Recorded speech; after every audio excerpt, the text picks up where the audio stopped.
মুরব্বী মুরব্বী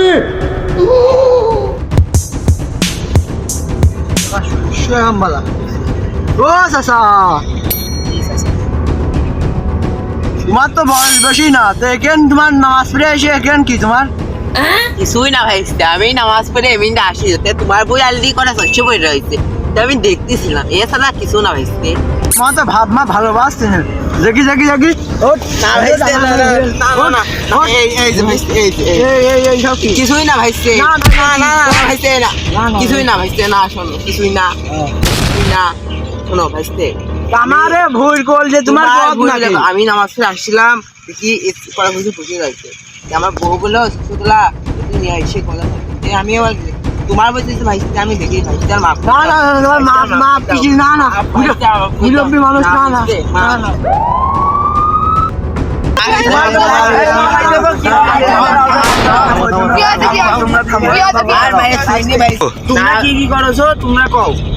আমি নামাজ আসতেছিলাম দেখুন ঢুকছে বলছে আমি নিয়ে ওখানে বসে রয়েছি ওই সওয়াল এসে ভাইতে এসে আমার ধরে মারেছে এই বিচার ধরবি কিনা তোমরা বিচার মুরব্বী মানুষ নামাজ পড়ে আছে ভালো কথা রাস্তাতে না যে আমার ভোর আল দিয়ে তোমার কি যে হিডে আমি প্রশ্ন চাচ্ছি তার শস্য তোলো কি তোলো ভালো তাই যে মারিছি তাই কি হয় আচ্ছা সে হলো শস্য তুলেছে আচ্ছা সে ভুল করে ফেলেছে এখন সে মুরব্বী মানুষ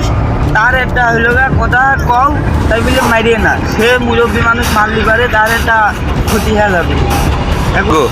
শোনো বুঝছে না উনি মনে করছে অন্য হুজুর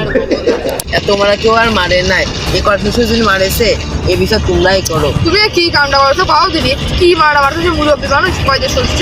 মুরব্বী মানুষ গায়ে এমন হাত দিতে হয় না বলো তো মুরব্বী তো ঠিক আছে তার তো বোঝার তো উচিত রে একটা লোকের খ্যাত আমার সিরিয়ে নিয়ে যাচ্ছি সে লোকটা এসে কি করবেন কিনা তাই তাই মারিছি তাই কি হয় আচ্ছা এখন তো আর কিছু করার নেই খালি করে আইসো এখন তুমি হাত দাও এখন হাত নাও তোমরা হলো করে নাও তোমরা কষ্ট লাগছে ঠিক আছে আমার আমার তুললো আচ্ছা তা ঠিক আছে সে ক্ষতি করে দেওয়া যাবে না তোমার সেটা তুমি বাড়ি নিয়ে দাও শস্য আমি কি করবো না